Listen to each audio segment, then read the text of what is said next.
everyone. Welcome to Computers, the podcast where we connect ambitious and driven girls to successful women in the STEM field. So our STEM highlight for today is someone very special and multifaceted. I'm so excited to welcome Amy Wang. Amy has studied chemical engineering at Caltech and now runs a wonderful YouTube channel providing high schoolers with amazing study tips, college app advice, and productivity hacks. So if you haven't already, go check out With Amy on YouTube. I will put the link to her channel in the podcast description and make sure to check that out. So Amy, thank you so much for being here. Could you start by telling us a little bit about yourself and what you're currently working on with your work? Yeah, thank you so much for having me. Thank you. I'm very excited to be here. So, I graduated from Caltech in 2021 where I studied chemical engineering, and prior to that I lived in Colorado where I grew up. So, along the side with studying and math competitions, I was also a varsity athlete. I played varsity tennis in high school and varsity basketball in college. I have also really loved music for a long time. I would sing with my sister, so that on the side as well. But right now, with my work, I'm actually a full time YouTuber. My channel is around 500,000 subscribers right now, and on that channel, I help students reach their potential by sharing mindsets and habits to help them excel in school and life sustainably and happily. So after studying chemical engineering, when did you realize that you wanted to shift into content creation? My first job after chemical engineering at Caltech was actually consulting. So I worked as a business management consultant for about 18 months immediately after graduating. Prior to that, I had a couple software engineering internships and a biotech internship, but the switch into business was really because of my now fiance. He also studied chemical engineering, so he convinced me that this would be the path that he would have wanted to take. And while I was a consultant, I was pursuing content creation on the side more as like a hobby or side hustle per se. But then I realized that the contrast between content creation and consulting was like even more exacerbated by doing them at the same time, where I was so excited and lit up by creating on YouTube, and consulting just felt very time consuming, and also like I wasn't contributing anything with my creativity or who I was. And so that's why after doing consulting for about a year and a half before moving to New York City, I decided to just go all in on YouTube and see where that takes me, because it's really something that I found I could work at without being really tired at, if that makes sense. Yeah, and coming from consulting, especially content creation, like you said, is so creative. And I'm so glad that you had the opportunity to do both. I love content creation as well. But we have had a lot of experience with STEM fields, and you have studied chemical engineering and worked in a lot of STEM fields. I know you did math too in high school. So, what qualities do you think are important to achieve success in any of the STEM fields? Yeah, for success in the STEM field, what's really important is to have that natural curiosity about why things work the way they do, because STEM is really difficult. I think there's a reason why it's known to be perhaps a difficult field to be in, as a sentiment from the general public. And that's because of the deeper problem solving skills that you really need that I think a lot of people might not understand, where it's not simply just memorizing how chemicals work together, for example, but it's about understanding the foundations and then building upon them, and also being interested in the foundations such that you can actually understand it fully and build on to do more, to tackle more and more complex problems. And so that natural curiosity and that inner drive and interest is what's going to make actually understanding the foundations and the analytical ability that you build, it's going to make that all easier. Yeah, I love how you said inner drive. I think with the rigor of STEM, inner drive is definitely key. And you studied at Caltech, right? We all know of Caltech as being a very STEM focused, tight knit community. So, what was the culture like at Caltech for you, and what do you resonate most with from your time there? Yeah, for sure. So Caltech, as context, is fewer than 1,000 undergrad students, so really small, smaller than my high school. And the culture there was really collaborative. I think is like the top word to describe it because what I heard about at perhaps other colleges or programs is that it can be a little cutthroat and competitive, and that makes the experience even harder when the studies are all already rigorous. But at Caltech, and also I heard about this at MIT too, because the studies are so hard already, students are kind of bonded together as a team against the school almost. That really takes off a lot of the pressure because you feel like you have a supportive network that even if things go wrong one day, you're all in this together. And I think what I resonated most from my time there is just the importance of people and community and just friends that you can really trust and go through adversities together because adversities like working on organic chemistry till 2 a.m. in the morning, that certainly creates some strong bonds. Oh, yeah. And working together, being in a team, definitely. Like, if you want to go fast, walk alone. But if you want to go far, go together. So, definitely the collaboration is important for success. But with any amount of success, failure is bound to come. So, can you tell us a time where you faced an obstacle or hurdle in your journey and how you overcame that? Yeah, I've certainly had my fair share of failures. This is not gonna be like the big obstacle or hurdle that I'll like go into, but I did get rejected from multiple top programs. Like Stanford was my top choice in undergrad, and then also when applying to an MBA, like Stanford and Harvard. So just to say that like your successes and failures don't define who you are as a person, especially if they come from external sources like a college admissions board. A an obstacle journey an obstacle or hurdle in my journey is definitely, the biggest one would be trying to succeed as a creator. So when I moved to New York and I was going all in on YouTube, I wasn't actually it wasn't financially feasible for me to do that yet. It's not like I was getting the numbers of a salary that could sustain me like did from my management consulting job. And so a big struggle was how do I actually get there because now there's a bit of a time pressure. So what I realize is that like to overcome this, I just have to work a little smarter and prioritize things better. Since before I would always be someone who likes trying all different things and like um following examples almost and seeing like, oh, this worked, so let me try that. Let me try this too. But I had to double down and really dig deep to be like, what is the value that I bring to the table that is special? And so when I found that, and I found this kind of topic that really called to me, I was like, you know what? Just there's nothing to lose. So I'm going to speak very candidly about this topic that I'm really passionate about, using stories in a way that has not been used before in this study niche and just see what happens. And that was a video that really took off and kicked off my growth as a creator. And it really defined me too, like as someone who's a special part of this niche where like I don't feel like I'm really competing with other people in the niche. It's like I have my own special flavor where this is the place that I can always go back to whenever I struggle. It's like I just have to dig deep and see what my strengths are.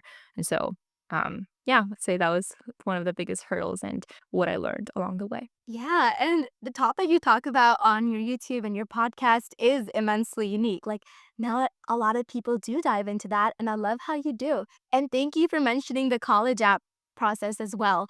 For a lot of things, when you don't get into the college you want to go to or the program that you want to attend, people can get kind of sad. But I love how you mentioned it's not, your fault. It's more like external, and you want to remember that. So, for both going up the ladder into content creation and college applications, I feel like resilience is super important. And thank you so much for mentioning this and sharing this with us.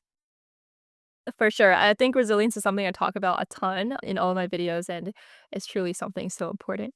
For sure. But with the busy life that you lead, how do you manage your time between your personal, your work, and your social life? Yeah, that's an excellent question. I think the top thing that comes to mind before I go into other tips is like managing your health as a number one priority. Ironically, right now I'm a little sick, which is why my voice sounds a little different than usual.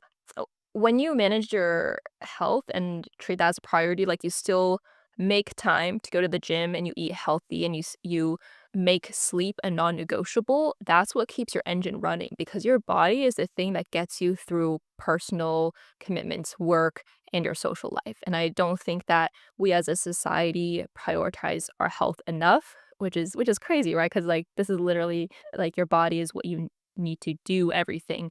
If Mm-hmm. your body is not healthy, nothing else matters. So on top of that, what I've learned about managing my time, especially as someone who is like really flexible right now, like I don't have much structure of like having to go into the office for 9 to 5. What helps me is just um understanding that life is chaotic and fluid and to not expect there to be rigid time blocks I have to follow and just to be super adaptable.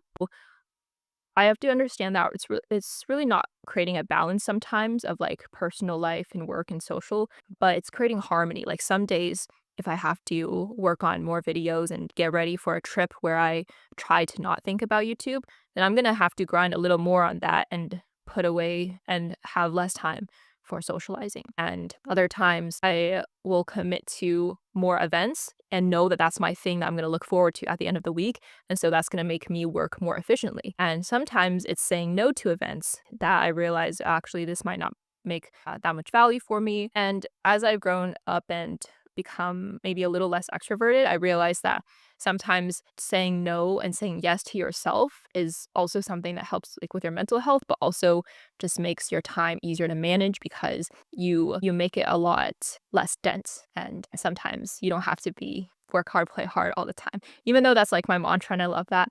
But what I've realized a lot is just to say no. And a lot of the things that you think you're missing out on, you're actually not. Oh, yeah. And, cutting down things in your schedule is definitely a very unique take on time management. So that's awesome. Thank you for highlighting that. And for me and a lot of the viewers of this podcast, we're in high school. So definitely, like you said, a 9 to 5, high school is sort of like a 9 to 5 for us, right? So without that being there, being very fluid with your schedule, that must be quite its own struggle.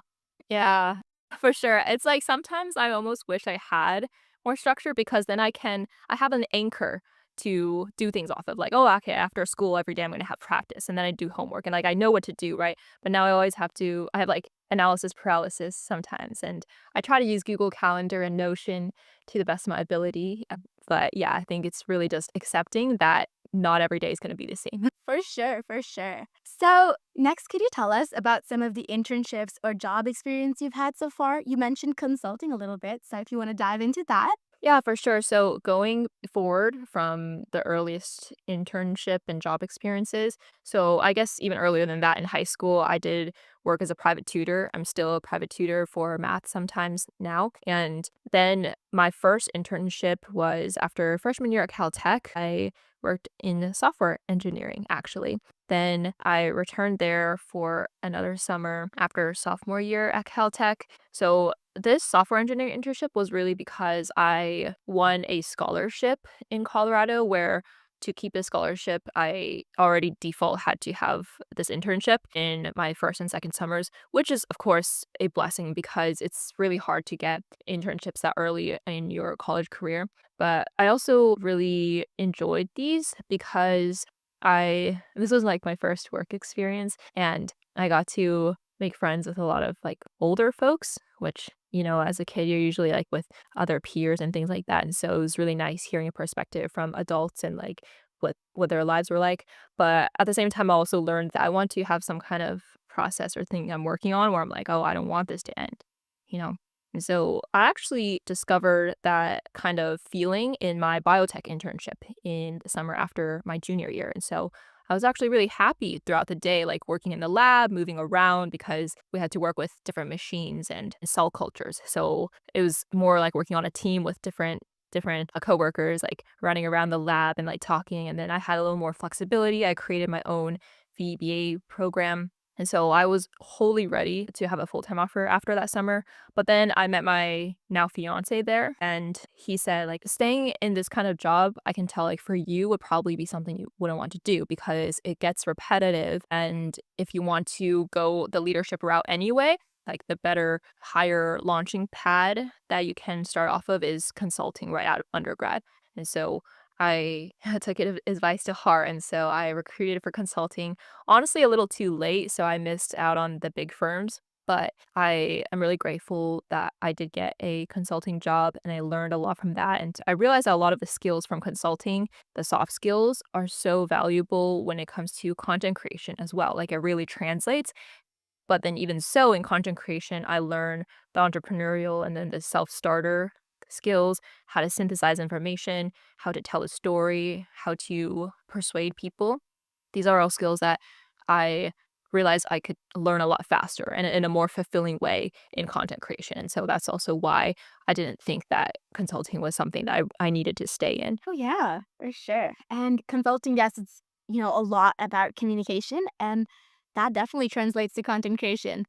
So, once formative years, when used wisely, can truly be definitive. What's an experience from your high school or early career that has truly defined you? Yeah, this is such a hard question. I do want to say that it's honestly when I was crying about my consulting job and just thinking like, is this gonna be the rest of my life? Because as a student, you feel a lot of self-gratification, or at least I did, from working hard and knowing that that hard work is gonna pay off to something, right? Like better grades, you learn better, maybe a better college, blah, blah, blah, right? Like you see some lights at the end of the tunnel. So high school, that's like graduation, college is graduation, getting your job, recruiting. But then when you have your first job, I think that's why a lot of new grads feel this kind of existential crisis like I did. It's like, what next is there to do? And someone as a high achiever, I was like, where can my efforts and my ambition be put into now? And I didn't see that going anywhere with consulting because your time is theirs, and also I felt replaceable, and I also knew that my greater efforts are not actually gonna pay off to benefit me in particular, because when you're more efficient at work, you get more work. That's the joke, right? And also bonuses are not dependent on you and all that stuff. And so Mm-hmm, I mm-hmm. think just as someone who loves working hard and enjoying the process and having faith that that pays off, it was just really hard for me. And so when I started content creation, I discovered a whole new part of myself because I never thought that I would be an entrepreneur or creator or anything that's outside of the standard, because I was a good student. I listened to my parents and like they're pretty risk averse, and I thought I was risk averse too. But this moment of having the contrast of two things, it was kind of like a crossroads, and then that kind of defined who I thought I was, like, and then, I realized who I was is what I mean, and so that has really just led me to be where I am today and to realize that this is the kind of person I am, so it's okay to pursue these paths that might not be as traditional. Yeah, for sure. Starting content creation is definitely kind of risky. It feels a little scary, but I think that it really defines you as well, being strong enough to keep going even when things get tough. So that is amazing that you got into content creation. But do you think that studying STEM has helped you with content creation in any way? Yeah, I truly believe that no effort goes to waste, and all of the experiences and trials you have turn you into the kind of person that is ready for that next adventure. Like, I was able to do all this stuff because of my past experiences, like subconsciously, little by little, being building blocks to my skills and like understanding of the world and analytical ability too, because being in STEM, you have to be very analytical and problem solve and also be resilient, right? Like if you have a math problem and you have to prove something, you have to keep trying, approach it from different angles, think back to all the things you've learned before, draw connections. And so that kind of problem solving ability is something that I think translates really well to being an entrepreneur in general. Yes, definitely. And lastly, what advice would you have for aspiring girls in the STEM, not just STEM, content creation, business, consulting? You've been in so many fields. So, what advice would you have for aspiring girls? Yeah, for sure. So in high school, I had some friends who would take computer science class, and then they would always complain about it, be like, ah, it's just full of like geeks and nerds. And then they affected how I thought about it too. And I'm like, yo, I'm never going to do computer science, right?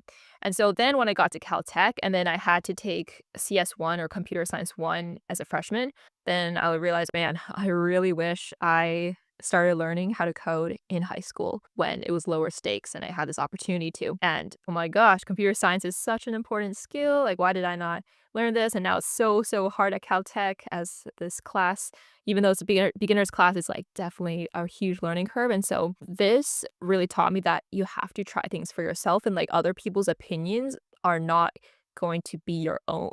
Like, just because they thought it was weird, like hard, or like not suitable for them does not mean you should write that off as your own perspective as well. Like, you have to try things yourself. And that really relates to my experience becoming a creator too, where, I never thought I could be a creator. Like, this is not something even in my whole realm of possibility for what I would try. But you have to simply do it to know. And what a scary thing it would be if you just didn't try something, but that was a thing you were always meant to do and that you love and that you're suitable for. So I think whatever you do is like what you're suited for. Like, the world needs your voice and it needs you in that area. So you have to allow yourself to find it. Staying unique and trying experiences for yourself is key to that. So, thank you so much for highlighting that. And thank you so much, Amy. This concludes our podcast. Thank you for showing us your authentic self and giving us such lovely tips and anecdotes. It was absolutely tremendous having you on Computer Science today. Thank you. And also, I love the puns in your name. It's so clever. I love puns. Yeah. So thank you so much for having me.